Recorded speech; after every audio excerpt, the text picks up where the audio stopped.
أعوذ بالله من الشيطان الرجيم بسم الله الرحمن الرحيم. Ní orúkọ Allah olórí ọ̀fẹ́ aláàánú jùlọ, àlàáfíà Ọlọ́run ọba orí ajẹ́ǹjẹ́ tó yẹ kó máa bá aṣíwájú ẹ̀dá Ànábì wa Muhammad sallallahu alayhi wa sallam. Ọpẹ́ ni fún Ọlọ́run ọba tí ó ṣe jásà ọdún yìí ní rírí fún èmi àti yín, èyí tó ń ṣe àádọ́rin irú ẹ̀.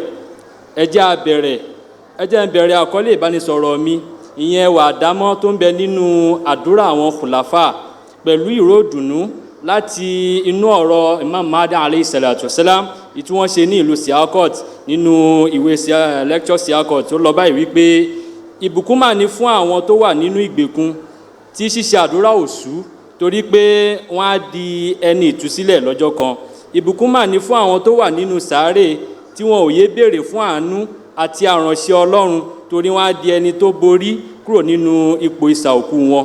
Ìbùkún mà ní fún yín ẹ̀yin èèyàn mi tí àdúrà ṣíṣe òṣù tí ẹ̀mí àti ọkàn yín ti yọ nínú àdúrà ṣíṣe torí oore àti gbígbàdúrà ti dé tán. Ẹ ṣe àdúrà pẹ̀lú òótọ́ ọnú, Ọlọ́run á sì ṣe iṣẹ́ ìyanu ẹ̀ fún yín ju èrò yín lọ.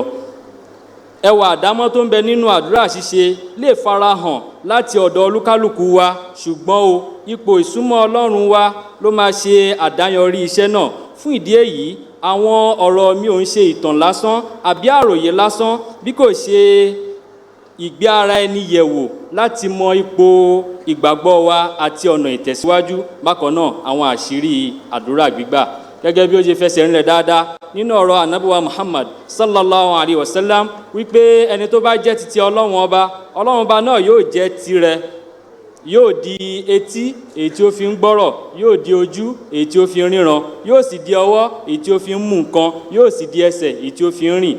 Tí ó bá béèrè lọ́wọ́ Ọlọ́run ọba yóò sì máa ṣe fún un.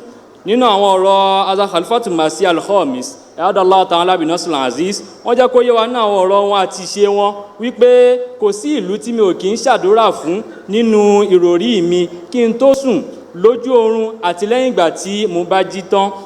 Kò sí ẹni náà tí mo kì í ṣe àdúrà fún. Ẹ jẹ́ n fún yín ní àwọn àkàwé kan tí ó ní ṣe pẹ̀lú ìtàn nípa àwọn àdúrà ṣíṣe àwọn Khulafaa àti bí Ọlọ́run ṣe ń ṣe ìtẹ́wọ́gbà sí i. Nígbà tí wọ́n kọ́ Ta'lim Islam College Rabuwa lọ́wọ́, lẹ́yìn ìgbà tí wọ́n ti po ọ̀pọ̀lọpọ̀ sìmẹ́ǹtì àti àwọn èròjà èyí tí wọ́n fi kọ́ ilé náà tán, ìyẹn dé ipò líńtẹ̀ tó wà, wọ́n ní lẹ́sẹ̀kẹsẹ̀ tí ó pẹ́ rárá òun náà ni òjò tí à ń wí tí ó ṣú, tí Khalifa ẹlẹ́ẹ̀kẹta tí wọ́n sì nawọ́ sókè wípé Ọlọ́run ọba, àwọn èròjà tí a fẹ́ lò yìí àwọn aláìní nínú ìjọ ni wọ́n kó jọ. Ọlọ́run ọba, tí òjò bá rọ̀ lénìí, ìfi owó ṣòfò ńlá leléyìí, ìwọ òjò yìí kúrò níbí. Ọlọ́run bá sì gbọ́ àdúrà náà, wọ́n sì rí náà kọ́ pẹ̀lú ìrọ̀rùn. Gẹ́gẹ́ bí ẹ̀kọ́ wa tí wọ́n fi kọ́ wa nínú ìjọ, ó ṣe pàtàkì ó sì ṣe dandan fún wa láti máa kọ lẹ́tà sí Khalifa lóòrèkóòrè. Àpẹẹrẹ gbígbàdúrà kan tí màá mú wá ní ti ẹnìkan tí orúkọ rẹ̀ ń jẹ́ Bilal láti ìlú Bangladesh. Ìyàwó rẹ̀ kìkún ṣe ọmọ ọjọ́, wọ́n ti ṣe ìgbéyàwó fún ọdún 7 ṣùgbọ́n wọn ò rí adùn àti èso ìgbéyàwó. Arákùnrin wa ìyẹn Bilal ó lọ bá ìyàwó rẹ̀ wípé jẹ́ ká kọ lẹ́tà sí Khalifa torí nínú àwọn ìwòye mi àti nǹkan tí mo ti gbọ́, òun náà ni wípé tí Khalifa bá ń ṣàdúrà, àdúrà sì máa rí ìtẹ́wọ́gbà. Bó ti jẹ́ wípé ìyàwó rẹ̀ ò fẹ́ kọ́kọ́ gbà, ṣùgbọ́n gbà tó yá ìyàwó náà gbà, wọ́n sì kọ lẹ́tà sí Khalifa. Láìpẹ́ rárá òun náà ni ìyàwó náà fi oyún ṣoyún tí ó sì rí gẹ́gẹ́ bí gbígbàdúrà ńlá láti ọ̀dọ̀ Ọlọ́run ọba èyí tí Khalifa ṣe. Lẹ́sẹ̀kẹsẹ̀ òun náà ni ó sì gba bàyà ní ojú ẹsẹ̀. Nínú àpẹẹrẹ èyí tí ó fi ara hàn ni wípé kódà láti ara àlá lílá Khalifa sì máa ṣe àdúrà fún wa, yóò sì máa rí ìtẹ́wọ́gbà. Ọ̀kan nínú àwọn ọmọ ọ̀jọ́ láti ìlú Mali tí orúkọ rẹ̀ ń jẹ́ Jalla, ó ní jàǹbá mọ́tò tí ó ṣe okùnfà àìmálè rìn rẹ̀ dáadáa mọ́. Àwọn ẹbí rẹ̀ wọ́n bẹ̀rẹ̀ sí ní gbé láti ilé ìwòsàn kan sí ibòmíì, ṣùgbọ́n kò sí àtúntò sí rárá. Ọkùnrin yìí ó sùn lọ́jọ́ kan, ó lálàá ó sì rí Khalifa tó ń ṣe àdúrà fún lójú àlá. Bí Khalifa ṣe ń ṣe àdúrà náà, bẹ́ẹ̀ náà ni ó ń ṣe àmì sí ọ̀rọ̀ tí Khalifa ń ṣe, yẹn àdúrà tí wọ́n ń ṣe. Nígbà tí arákùnrin yìí jí, lẹ́sẹ̀kẹsẹ̀ ló tún ṣe àmì, ó sì fi ọwọ́ náà tó fi bọ́ gbogbo ara, ó sì fi bọ́ ẹsẹ̀. Láìpẹ́ rárá òun náà ni ọkùnrin náà tó bẹ̀rẹ̀ sí ní rìn, tí ó sì ń sọ wípé eléyìí òun ni àdúrà tí khalifa ṣe fún mi ní ojú àlá.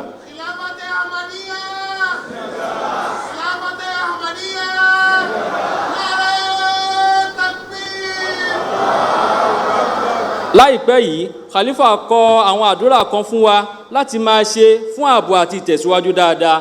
ọ̀kan nínú wọn òun náà ni dùrú sharif ní allahumma salli ala muhammad dé òpin, allahumma barik ala muhammad dé òpin. bákan náà rabbana zalamna anfusana wa illam takfir lana wa tarhamna lanakunanna minal khasirin. bákan náà fún aládùúrà yìí wípé rabbi kullu shay'in khadimuk rabbi fahfadni wansurni warhamni. bó tiẹ̀ jẹ́ wípé imam mahdi alayhi salatu wasalam ló kọ́kọ́ fún wa ní àdúrà yìí, ṣùgbọ́n gbogbo àwọn khulafa náà ni wọ́n rán wa létí àdúrà náà, ṣùgbọ́n mélòó nínú wa òun náà ni ó ń ṣe àdúrà yìí. ọ̀rọ̀ mi ò tí ì lè pé tí n báyìí tí ì sọ nípa ojú rere tí Ọlọ́run ọba ṣe fún wa ní orílẹ̀-èdè Nàìjíríà láti ara gbígbàdúrà àwọn khulafa.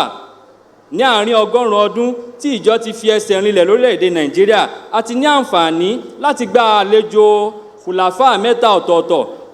Khalifa ẹlẹ́ẹ̀kẹta ní ọdún 1970 sí ọdún 1980, Khalifa ẹlẹ́ẹ̀kẹrin ní ọdún 1998, Khalifa ẹlẹ́ẹ̀karùn-ún ní ọdún 2004 àti 2008, tí wọ́n sì ṣe ọ̀pọ̀lọpọ̀ àdúrà fún wa.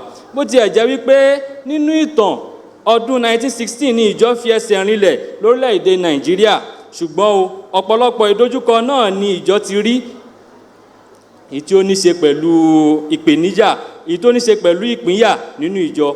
nínú ọdún 1932 sí ọdún 1942, bákan náà ní ọdún 1974, èyí tí ó ṣokùnfà tí àwọn kan tí wọ́n dá dúró tí a mọ̀ sí Ahmadiyya movement, tí wọ́n sì kó gbogbo ọ̀rọ̀ ìjọ lọ, tí khalifa sì kì wá nílọ̀, tí wọ́n sì ń sọ fún wa, tí wọ́n gbà wá ní ìmọ̀ràn wípé kí a má ṣe dá wọn lọ́wọ́ kọ́, kí a fi wọ́n sílẹ̀, kí a sì má ṣe bá wọn du àwọn ọ̀rọ̀ ìjọ èyí tí wọ́n kó lọ.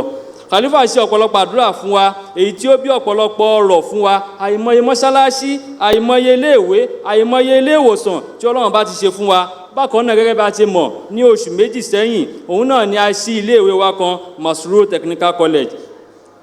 bákan náà iléèwé gíga àkọ́kọ́ rú ẹ̀ ló ní orílẹ̀-èdè Nàìjíríà fún gbogbo ìjọ lápapọ̀, ìyẹn ìjọ mùsùlùmí Ahmadiyya, òun náà ní iléèwé gíga àkọ́kọ́ tí Ọlọ́run bá ṣe fún wa. eléyìí náà ní látara gbígbàdúrà èyí tí Ọlọ́run bá ṣe fún wa látara àwọn àdúrà khulafa wa. ní ìkádìí, ẹ jẹ́ ká rántí wípé ipò wa sí Ọlọ́run ọba òun náà ló máa ṣàpèjúwe àdúrà gbígbà tí ó lọ́rìn fún wa. abẹ́ Ọlọ́run ọba k'Ọlọ́run ọba kí ó ṣe ìrànlọ́wọ́ ẹ̀ fún wa. Assalamu alaikum warahmatullah. Wa alaikumus salam wa rahmatullahi wa barakatuhu.